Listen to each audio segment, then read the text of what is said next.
what Lawmatics does, and what I think any law firm needs to have this day and age, is an automation platform, right? Is automating things that are mundane, the processes that happen all the time. I got to be honest, Nick, it's crazy to me the amount of time that our customers are saving. I had no idea. Our average law firm, which has like 3 to 5 lawyers in it, right? They're saving a total of 15 to 20 hours per week. That's insane. Over 50% of the firms were saving that kind of a time, right? So automation is mandatory now.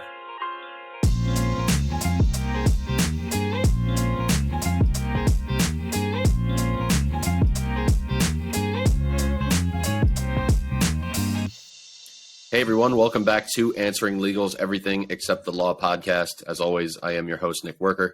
If this is your first time tuning in, this is the podcast where we share expert advice on all the parts of running a law firm that attorneys weren't exactly trained for back in law school. Now, in this episode, we're going to be taking a closer look at Lawmatics, one of the most popular CRM platforms for lawyers, for good reason. If your practice is looking to boost its efficiency, client engagement, and number of new prospects overall, you're definitely going to want to stick around and learn more about Lawmatics. Luckily for us, providing us all the details on Lawmatics today will be the platform's founder and CEO, Matt Spiegel. Matt, thank you so much for joining us today. Yeah, likewise, Nick. Very excited to chat with you. Yeah, been looking forward to this. So can you tell our audience a little bit about Lawmatics, how the platform originally came to be? Like, where'd you come from? Yeah, good question, I guess. And the background is relevant to the discussion. But I'm a lawyer. So I cut my teeth at a big law firm and then started my own law firm. And ultimately, the idea for Lawmatics, or the concept of Lawmatics, really came from research that we were doing at my previous company. So my previous company, which I founded out of my own law firm, is MyCase, right? So one of the biggest practice management companies out there still. I started that company in 2010, and I left the company in 2015. And so it was really at MyCase, we were dealing with thousands and thousands of law firms and doing a lot of research and trying to understand not necessarily what lawyers needed or what problems they needed to solve now, but like, how were they thinking, right? Like what was top of mind for them when it comes to their business? And really at that moment, we saw like the kernel of an idea. And that idea was that lawyers were starting to think about their law firms as businesses and not just law firms, right? But this was not like a mainstream idea yet, right? This was just sort of like I said, it was a kernel. And this was in 2014. So then we fast forward to 2017 when I was looking to come back into the legal tech world. And I just thought that the market was now ready. I thought that this idea that started as, in its infancy in 2014 was now picking up steam, and lawyers were really starting to think about their business and not just the law firm. And so we started Lawmatics really as a tool to help you focus on the business of your law firm and not on the practice of law or the management of the cases.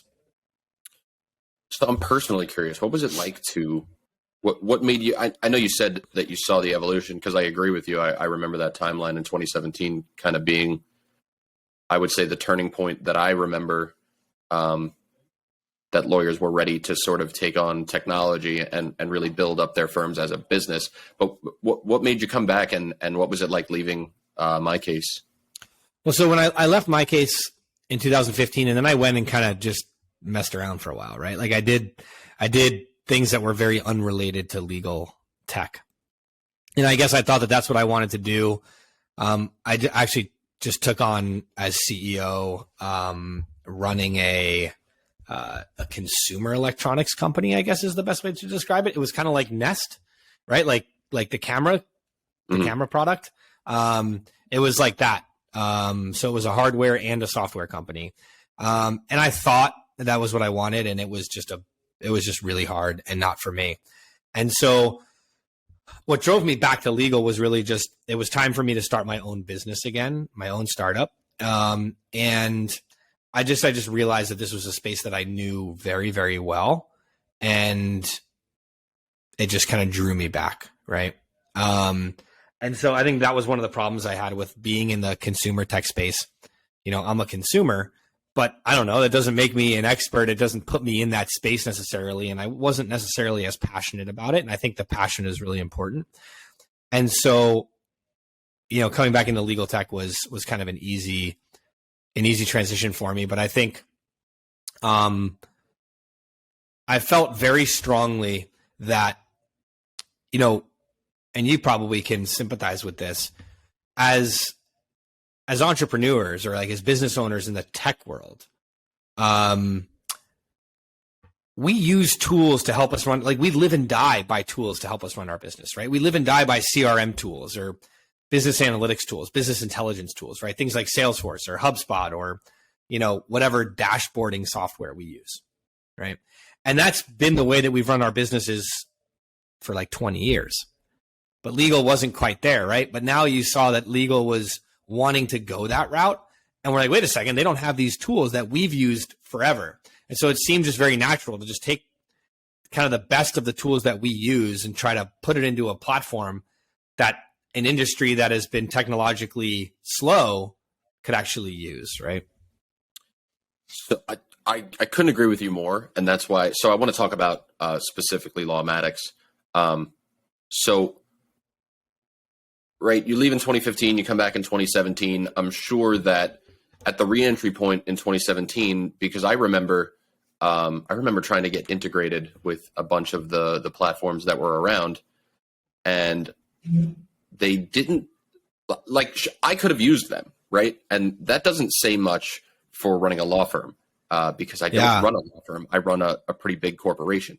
So I want to ask, why do lawyers need a platform like Lawmatics, and why is it so important for them to invest in like a quality CRM? Because it's not one of those things that is so prevalent that everybody knows, which one to get and how to customize it for themselves.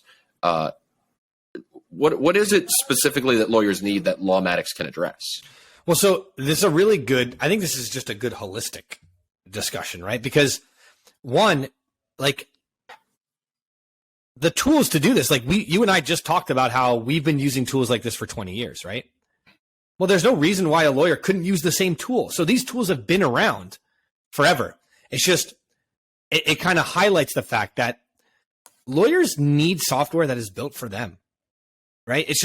It's a professional service industry like legal, I think, just needs products that are tailored to their way of being. Right, to their processes, they have nuanced, time, tracking your time, billing, like those are important things. Signing documents, maintaining the security of documents, gathering large pieces of information, collecting data from a particular client. Like there's unique things that a professional service industry like legal needs, right? And so you look at, well, why haven't lawyers just adopted other software out there? Well, the reason is because those softwares haven't been tailored to their needs. And this is the same for any software. Forget CRM, forget Lawmatics. It's anything, right? There's a reason why lawyers use MyCase or Clio and not, FreshBooks or some general platform that is designed to do invoicing. Right? It's because they need things. They need trust accounting, right? They need certain things that are more specific to the legal world. And so every lawyer should want a software that helps them measure their business and engage their contacts, their leads and their contacts more, right? Like one thing that's really critical to remember, I think, is that it's about 75% of all law firms' business comes from referrals, right? And that's not just like other lawyers. It's like your own clients, right? Mm-hmm. And so what I see, I'm sure you see the same thing, but what I see working with so many law firms is the lowest hanging fruit, the part that lawyers are screwing up the most is they're sitting on this gold mine of business, right? They've got thousands of clients that they've helped in the past, and then they're not doing to engage them once their matter's over, right? That matter's over, and they're like, all right, see ya, right? 5 years later, when that person knows somebody who needs a lawyer for the same practice area, it's been 5 years. Maybe they remember you, maybe they don't, right? You haven't been nurturing them. You haven't been making sure that you stay top of mind, right? There's so much missed opportunity, and you can't do that without software, right? You can't do a good job of that nurturing without software. Yeah, it's not like you and me where we get one customer and the customer stays for whatever. Like I think my average customer stays for 2 years, right? Right. I don't really have to live and die by referrals because my customers aren't just one-off things. You know, I build a relationship with each individual customer. So it is funny to hear that, like, you're sitting. It's funny to hear how law firms have to run differently as a business, but how it's all the same principles, right? Like, if you could automate this process, you'd make so much more money just by simply nurturing the clients that you already have and telling them, hey, when you run into a friend or a colleague or a coworker or so on and so forth in the future who needs my help, don't hesitate to send them to me.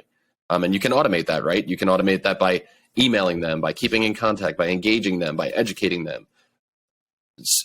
The possibilities are endless, right? I do want to talk about, I hate to say that, like, the past few years have been chaotic, but I don't want to say chaotic. I want to say the past few years we've seen a great amount of change and really a shift in the mindset of law firms in their willingness to adopt software and technology for their firms. But from the source, I want to hear what type of feedback have you gotten from users of your software during this time? What are users and what are lawyers saying about Lawmatics? What have they been able to accomplish over the last few years? So, well, first of all, I think that what we, at least now in the legal industry, because look, I've been in the legal tech industry since late 2009, right? So I've been with it through thick and thin. And we've, we started, with MyCase in the days when, it was me, it was, Jack at Clio, it was Larry at Rocket Matter, and we were just sort of getting this whole cloud thing going, right? They even started it before we came along. And now at least the idea of the cloud and even practice management in the cloud is table stakes, right? People are okay with that. By being okay with that, it's like they've accepted all other types of platforms. And so it's nice. We're not having to educate people on, like, this is why you need to use web-based software anymore. We've kind of crossed that chasm. So that's very helpful, because when I was starting MyCase, it was not that we had to educate the whole community on, like, hey, it's okay. Like, it's safe to use the cloud. Like, in fact, it's safer to use the cloud than whatever it is that you're using currently. So we don't have that problem anymore. But what we've heard, like, really what, we've heard through the last, like, for the last few years, like during the pandemic, obviously, I think that's also been a good push for law firms. Like, they almost had to use technology. If they didn't use technology before, they almost were forced to, right?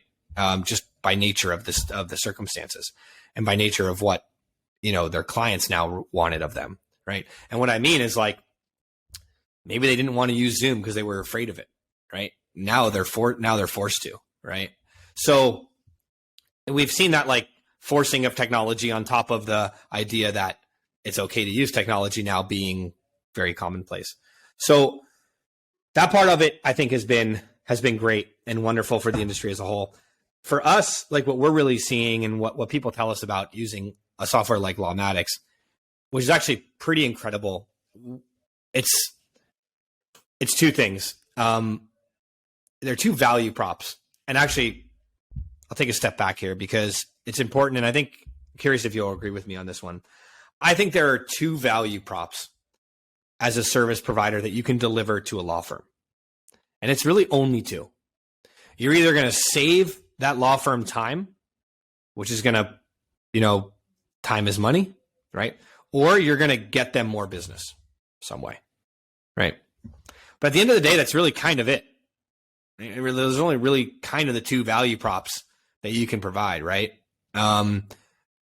It's the very rare company that provides both, right? You guys actually, like answeringly, like you guys probably provide both, right? Yeah, I don't want to be that guy and say that, but no, well, you do because you're obviously saving them a ton of time by taking phone calls off the table, right? Letting someone else handle that. But you're also then answering the call and you're situated in a way that you're going to help them convert and get that lead, that potential new client connected quicker and hopefully a higher percentage close, right? Yeah, we don't generate new business. We don't help them make more money, but we do help them capitalize on the opportunities that their marketing, advertising, and goodwill have already generated. Yeah, that's exactly right. Lawmatics delivers on the same two value props in the same way, right? The amount of time, so like what Lawmatics does, and what I think any law firm needs to have this day and age, is an automation platform, right? Is automating things that are mundane, the processes that happen all the time. I got to be honest, Nick, it's crazy to me the amount of time that our customers are saving. I had no idea. I actually thought that it would be the other way around, that our bigger value prop would be all the new business that we're getting because of our conversion, like the intake process, right? We're going to help you convert more leads and we're going to nurture your past clients, and that's going to bring in heaps of business, right? And that's true, that happens.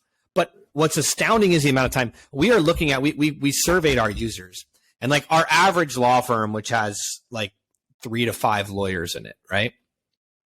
They're saving a total of 15 to 20 hours per week. That's insane. Yeah. Like I was completely floored. And so we double checked all the data because I thought that there was like people were just clicking the wrong thing. But it was like over 50% of the firms were saving that kind of a time, right?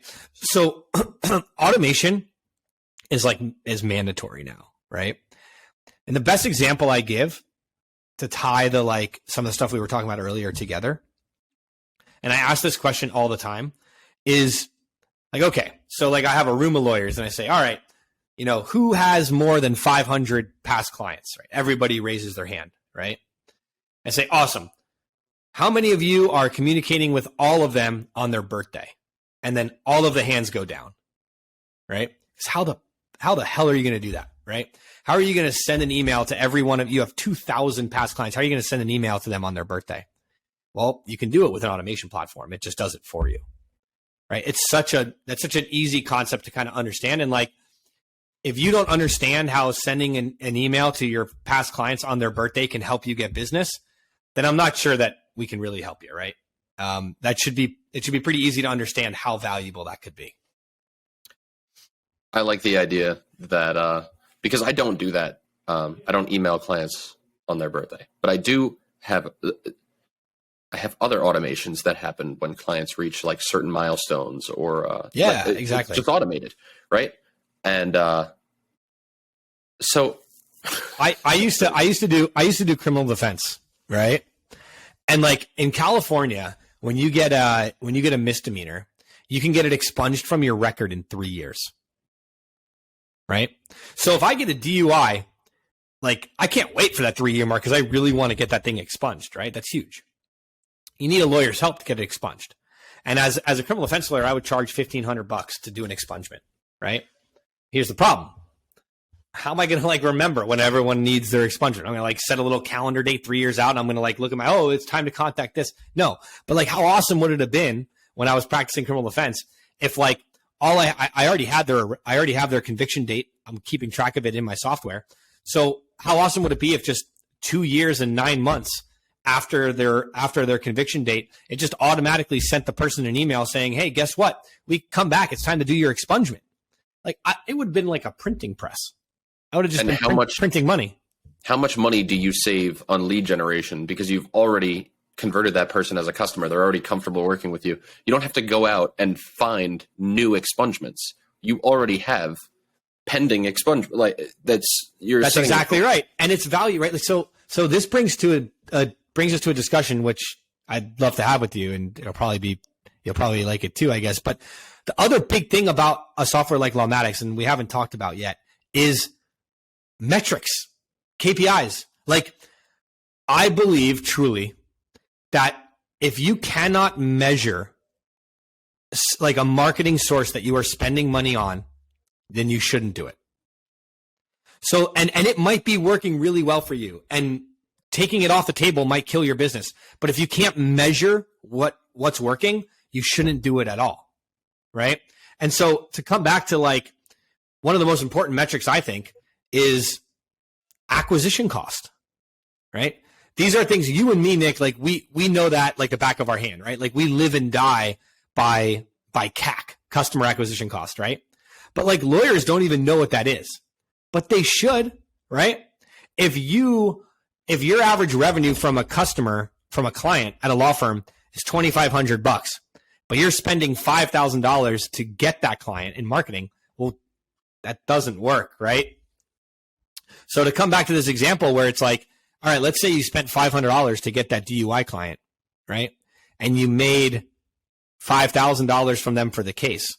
Well, now if you go get another $1,500 from them, that just increases, like the ratio of your cost of acquisition to the revenue side, right? Which is really, really good, big metric to pay attention to. But these metrics, these KPIs are like so critical. We're trying to introduce these business defining metrics to law firms that they typically don't measure. We will be right back after this short ad. When a client calls, they're really looking for immediate service. Because we have Answering Legal, we're able to see every client message and we're able to contact our clients immediately. My name is Margot Gaines and I'm a partner at Gaines & Musico. We started using Answering Legal because we were unable to answer all of our phone calls. Answering Legal has allowed my firm to get hired on numerous clients that we never would have.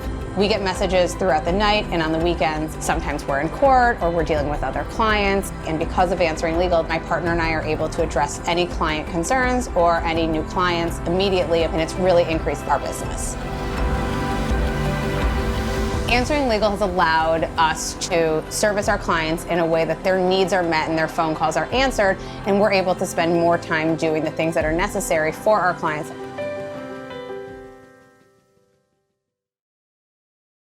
I want to pose a question to you because I have a feeling that the answer is yes. And it seems like, from what I know about Lawmatics, that the KPIs are really strong, but the insights that you can glean from the KPIs are really strong. I want to do this with a story because this is a true story. So about a week ago, a very, very, very close friend of mine called me up and he's like, "Hey, you do marketing, right?" And I said, "Yes, I do marketing." And he said, "Well, I'm trying to find another income stream." In so many words, this guy used to be like a high-end waiter. He has a day job, but he just wants to make more money for his family. He needs more money. He's like, "I've been writing, I've been freelancing online, but that's not really sustainable. And I'm looking to do, I do SAT tutoring and I can do tutoring virtually and I'm really good at it." And so I'm talking to him about, I was like, "Yeah, I'll do it for you, man. I'll set up your website. I'll set up a calendar. They can book, I'll host it. Don't even worry about it. I'll do the whole thing." And he's like, "Oh, but what about Google? Can I spend money on Google? I have a friend who spends money on Google." And I was like, off the top of my head, I don't know if each of those clicks that we would generate for you is going to be more or less or profitable for you based on what you charge. I know nothing about your business, right? I can't tell you if you're going to make more money than it's going to cost me to bring you a client. Mm-hmm. On the flip side is I can't even tell you what it would cost in any space on what it would cost you, nor the amount of time that it would take either you or me to generate an ad. So I want to know, because I think that this is kind of true, right? Is lawyers have different types of cases that might take a certain amount of time. So the return on spend, right, or the revenue that you might make versus the amount of time that it takes you to complete that case could be different. And each different medium, right, has a different cost. So is there a way to cross-reference all of that and see where I should be spending more money here to get this type of criminal defense case, and I should be spending more money over here to get this type of criminal defense case, because this one might take me a little bit more time, but the spend on this platform is way lower. So can you sort of optimize where you should spend Absolutely. And spend your money on? Absolutely. Again, this is where, and we can geek out over metrics and stuff, right? But like my view is you need to be able to slice and dice. You need to be able to slice and dice your data however you want. I view it as you need to be able to ask whatever question you want of your data, right? So if I want to ask that question, which is like, okay, which type of criminal defense case is more valuable to my business? You should be able to ask that question of your data and get an answer, right? And I think that's pretty fundamental. I mean, most fundamental would be just general source tracking, right? Like I'm spending this much money on an AdWords campaign, and this is the ROI that I'm getting. But being able to slice and dice that ROI and analyze the revenue that you're generating from a particular matter, a particular type of case, and how much time you're spending on it. These are all things that you should be able to look at in many different ways. Yeah, you're right. I just geeked out and tried to ask you a complicated question because I get excited about because I have that, I can do that, right? I can find a certain type of law firm that I get from this certain type of ad, and they only use, I'm certain, obviously I want people to use more minutes, but I find I can only find, say I charge by the minute, right? I can find bigger customers in one place, but I find a lot more smaller customers in another place. And what's more valuable to me, and how much does it cost to obtain each one? And where should I be doing that? So I just get nerdy. I mean, I'll be you should see our data. I'll be like, hey, listen, I want to know, is a lead more valuable if it comes from Google after 4 p.m. on a full moon? Yep. Right. That's what I'll get. I mean, we'll get crazy with our data, Yep. I run into that problem a lot too, or I'm like, am I overthinking this? Am I putting too much? Is it just random? There's no trend for the full moon, right? But I want to know. I want to know. It's really to me, it's all about you do have to be a little careful. I think is good advice to share with law firms is you want to make sure that you have some statistical relevancy. Right. So if you're looking at a particular data set and you're trying to drill down into numbers and your sample set is 2 cases, right, or something, it might not be statistically relevant. Right. So you want to make sure you have enough sample set that you're getting data to make a decision off of. Right. Totally. Don't change your entire strategy because you got one big whale or you know what I'm saying? And don't quit before the miracle happens too. That's exactly right. You have to give yourself, I would say, ample opportunity in order to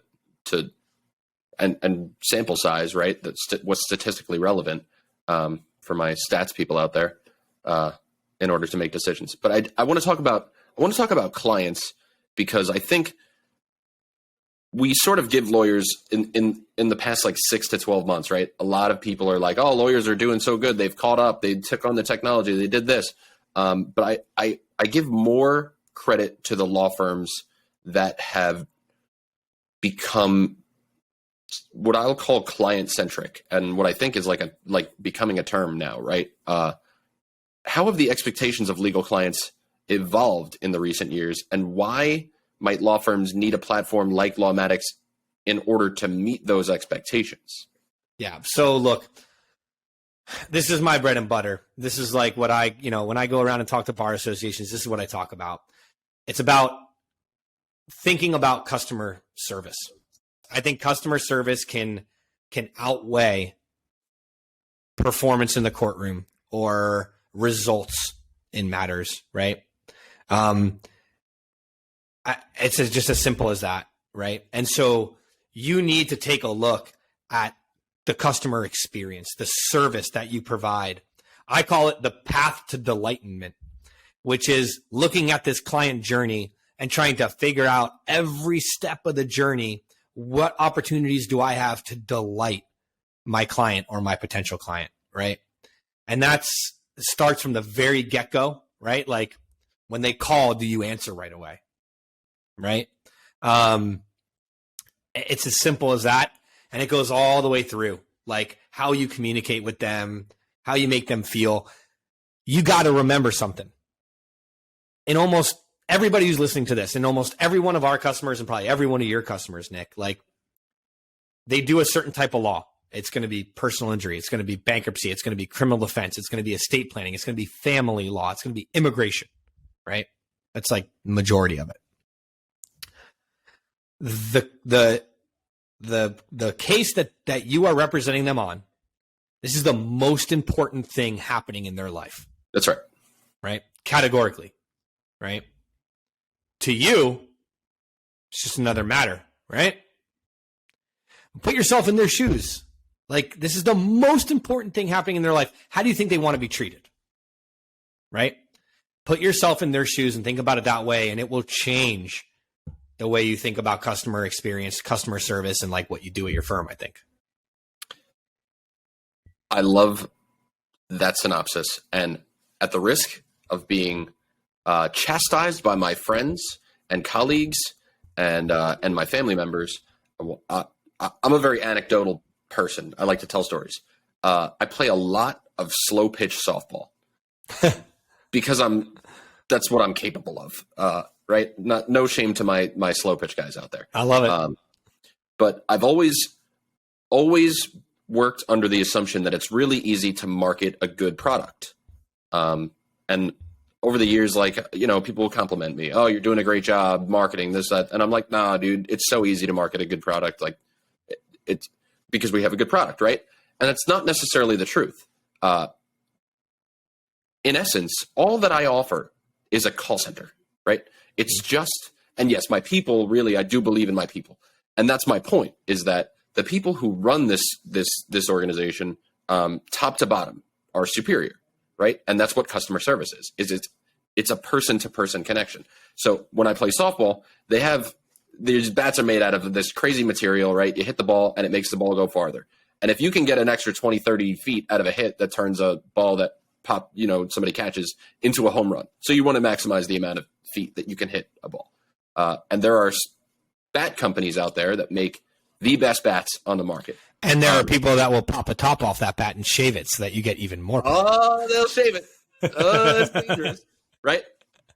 But these companies, right, there's one specific, I'm not going to name them because I don't want to be sued, because I don't know if they'll come after me. This is a small podcast, but I'm not going to do that. They make the best bat on the market, and they have the worst customer service of anybody. It's almost as bad as airlines, right? Mm-hmm. Well, you'll call them up and be like, hey, my bat, it cracked, it did this, it did that, so on and so forth. And they tell you, sell it, right? Like, we're not going to replace, try to get the money. They're insane, right?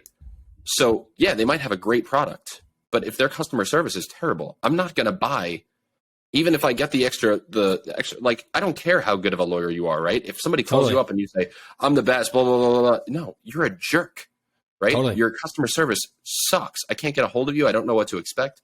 I'm not going to hire you, right? Because I have a level of expectation that I need you to meet. But so you summarize that beautifully. I want to ask you, because I think most lawyers have a general idea of like the benefits, right, that they get from a CRM like yours.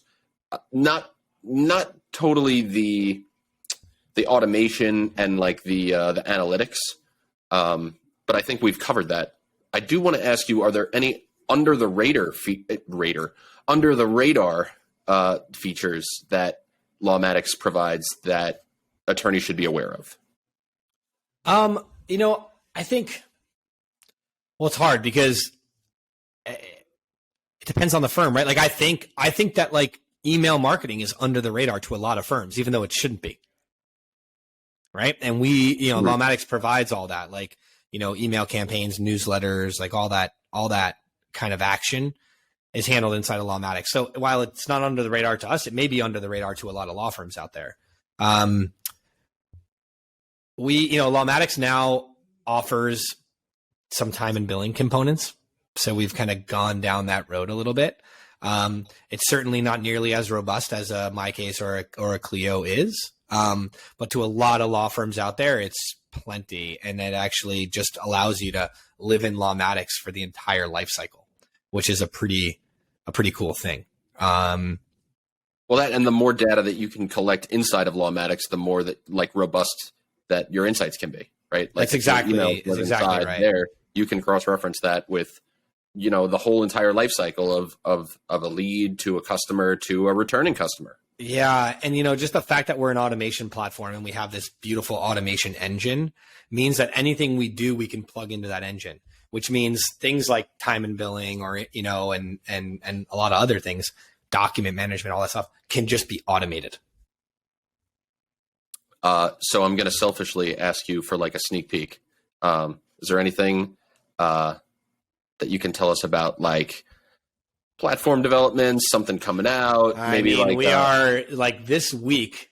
So I'm not sure when this is going to go, but this week or next week, we're going to launch a feature that like seems small, but it's like maybe one of the biggest features we can launch in a while, which is we're giving it. So Lawmatics has booking platform built in, right? So you can send out a link and people can book meetings with you. We're now going to have the ability to tie that to a required payment, right? So like if you want to charge for a consultation, which so many people are doing now, you could limit it so that they can't actually reserve that appointment until they've made a payment, right? And that all goes through our platform. It's automated and it's really fantastic. So that's one that we're really excited about. Another one that we're in the process of releasing right now. So email is a really tricky thing, right? Lawmatics is an ESP. It's an email service provider. Getting email delivered, man, it keeps me up at night, right? It's not like when you have thousands of law firms and they're all sending, we're sending millions and millions of emails every month. Making sure that gets delivered is really hard. One way that we can solve that, though, is by sending email through someone's own outbox, right? Not the mass emails. Like that's going to get you we don't want to get you blacklisted, right? So we don't want to all of a sudden have 5,000 emails go from your outbox in Google. But the critical emails in Lawmatics, like sending out an invoice or sending out a document that needs to be signed or sending out a form that needs to be filled out or a booking link, very easy to send those directly through your outbox. So now you're not even, you worry not about sending through Lawmatics IP, the IP address and like, spam issues, anything like that. It's literally like you sit down at your computer and hit compose. It goes through your own outbox. Interesting. This is a really big feature. And we actually will be releasing the feature for mass campaigns. What we do in that situation is we throttle it, right? So we only send one email every 30 seconds. Yep. So it could take a while, but at least you know that you're going to have no issues with deliverability. So this is like, these are the things that we think of. Sometimes it's not a super sexy feature that actually makes the most impact. Totally understand. I'm excited for that. I like the idea of throttling because I need email throttling. So I don't know how, but I'm going to hit you up for help. So instead of asking like, oh, why should lawyers, where should they go to check out Lawmatics? For anybody who's listening to this, who's interested in trying Lawmatics, can you sort of explain the process of getting started using the platform? Yeah. So this is an area that we care a lot about. So we put a lot of effort into onboarding. So when you come onto Lawmatics, the thing is like it's a Ferrari, right? But like not everybody knows how to drive a stick shift in a Ferrari, right? So we will really walk through and we will help you think about your processes and help you develop the automations that you really want, right? It would be unfair of us to sit a lawyer down and say like, hey, just go do email marketing. Not going to know what to do, right? So we really help. And an onboarding process for us it takes 30 to 45 days. Like we really spend time working with you and making sure that you're going to be set up for success on the platform. Love it. Matt, I would like to thank you so much for joining me on the show today. Really appreciate you being here. Yeah, Nick, thank you so much for having me. It's good to talk one-on-one. But I look forward to being on more panels with you too, like we've done in the past. Yeah, same here. So for anybody who's listening, we hope you enjoyed this conversation. We will be back with another episode of Everything Except the Law soon. Be sure to check out previous episodes on the show on Apple Podcasts, Spotify, Anchor, the Answering Legal YouTube channel. Links to everything covered in today's conversation can be found in the description of this episode, including the link to get started with Lawmatics. We hope to see you next time, everyone.